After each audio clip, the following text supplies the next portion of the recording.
Sarah, are you ready? Oh yes, yeah. So I would like to ask you a few things about our filming before. Yeah. You said, I like singing in the church. It's an ambition fulfilled. Have you ever thought about singing in the church before?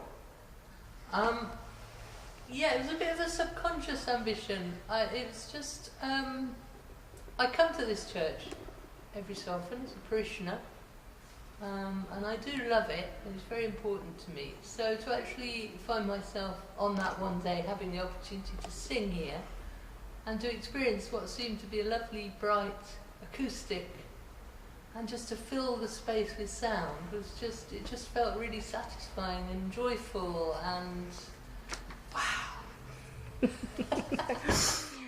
You also said, I didn't know what I was doing when you were taking professional lessons. Yeah. But something has clicked, tiny little click. Yeah. Was it a sign you are doing something what you're supposed to do in life, like a sign of destiny? What do you think? I think, you see, when I first went for singing lessons, I was really unwell, very, very out of it, depressed, in my very strange, painful space. And I'd really given up on mental health services, medication. I was living a very withdrawn life, but I had this notion that singing would help me. But I have no idea really where that came from.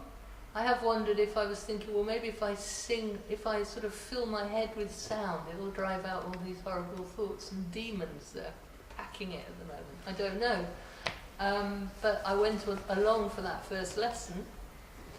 And I found it extremely difficult and a big struggle to sing with this new teacher. It was all a completely foreign universe to me. She actually got out a handle aria from the Messiah, because I said I like listening to the Messiah, so I think she got me He Shall Feed His Flock, and we sort of laboured through that. I mean, you know, I had no idea what I was doing. But what I realised was, although it was really difficult and uncomfortable doing it, at another level I could have just stood there all night and sung with her accompanying me on the piano, no matter how awful it felt or sounded. At some very deep level, it was somehow vital. And when I left that night, I went back straight to my flat, staggering along the road in the dark, still feeling grim, threw myself down on my bed, and I thought, what? Something happened. What happened? And I had to think really hard, and what I realised was that I felt this tiny little click in the pit of my stomach while I was singing. And I think that was very significant. For me, it was about the beginning of a new connection with myself. And it was in my body, it wasn't in my head, because I was thinking of singing as being in my head. It was right deep, where your diaphragm is really, which is vital for singing. But it was like something had clicked. And I found that, although it was only a tiny, tiny little click, it was almost imperceptible. I'd identified it, and I just sort of knew that it was significant. And I also noticed you point out the pelican, and you mentioned it's a sign of self-sacrifice. Yes. Why exactly did you point out on this sign, not anything else? You see, that's a difficult one. I mean, I do love symbols, and maybe I was seeing the pelican and I was remembering out loud what it was about, what it means, because it crops up a lot in Christian iconography. You know, the pelican feeds, the mother pelican feeds her own flesh to her young, if necessary. So it's a symbol of Christ, I suppose, but more generally self-sacrifice. I don't know why. I mean, maybe I do think a lot of mental illnesses are sort of self-sacrificial. You're taking it out on yourself because you can't cope with other things in your life that are beyond your control. Some of those other things are other people and what they do to you. And I think mental illness can be a self-defense, a self-destructive sacrifice. So maybe I was making a connection there. Yeah. You said also singing, this is what I want to do most, Yeah. I think. Do you regret that you didn't choose this path in your life? No, not really. I mean, when I was learning, I did sort of fall in love with it. I have had a love affair with it, but it's been quite a difficult love affair because, As all love affairs. it was, eh? As all love As affairs. all love affairs are, yeah. And it's taken years and years of actually getting to the point where I can feel happy that I'm singing. You know, I can feel confident and grounded and enjoy the communication instead of being terrified, self-conscious, withdrawing into myself, getting anxious about making mistakes, all those things which make it actually, when you come to perform to people, it can be quite hellish. Now I'm in a state where I'm not worried about making mistakes. I can hear them, but I can let go of them as I go along, which is just such a relief, because you know there's no time to cry over spilt milk when you're singing. You've got to be focused in the moment, and that is what it's about. You have to be very focused, very grounded in yourself, and very in the moment, and just to love doing it. And when you get it right, I think, when I get it right, when I feel I'm getting it right, and I don't mean it's technically brilliant or perfect, I just mean it's just got something about it that feels right, you feel quite powerful, and you feel like there's almost like I call it, it's a Hildegard of Bingen expression, I call it like a cosmic egg. You feel like you're in this energy field, and you're sort of, I don't know, you're sort of protected, but you're also communicating through it, and it's a very powerful feeling. It's very physical. Yes. And that's just such a lovely feeling to have. And if you can hope that you're giving people pleasure in what you're doing, that it is actually communicating, then that adds to the joy of it.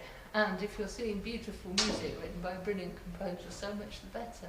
I mean, my repertoire is very limited. I haven't, I don't know many songs, but when I come to do it and it feels like that, it's like, yeah, this is beautiful. But I don't think, I could have been a professional singer and all the rest of it, because my life has been what it is, and now I'm quite happy with it. So singing is just a beautiful bonus. Okay. And I also wanted to ask you, in the church last time you mentioned about your experience with Russian Orthodox Church, probably too Orthodox, where you were forced to choose which side should you stood, male or female. And I just thought, with singing, so, gave you, it was like a triumph over that choice. You don't have to choose anymore. It was a triumph not as a singer, but as a person. Yeah, it's definitely had that. I mean, you're very perceptive to highlight that. I mean, the experience in the Russian Orthodox Church, I came to Christianity through Russian Orthodoxy, because I went to the cathedral in London one Orthodox Christmas day, and it totally blew my mind. And one of the beautiful things about it is the singing, of course, which is very different from Western religious music. Lovely, beautiful, beautiful, rich, soft, gorgeous singing. And the priests sing too.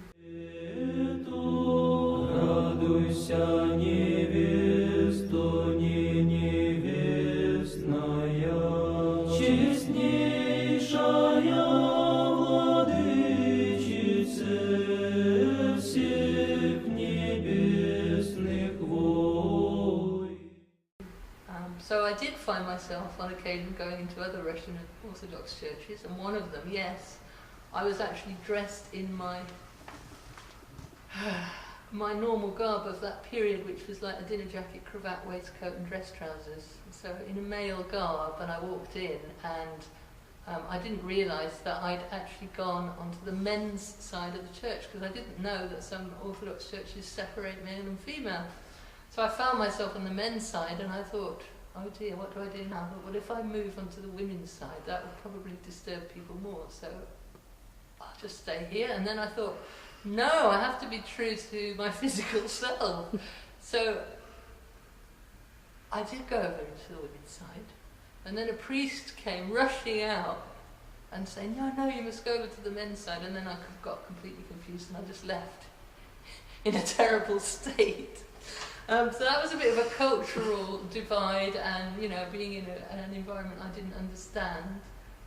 But yes, sexual identity has been a big issue for me, and it's definitely been a contributing factor to my mental illness, and explanatory of why it was such an epic sort of struggle over the years.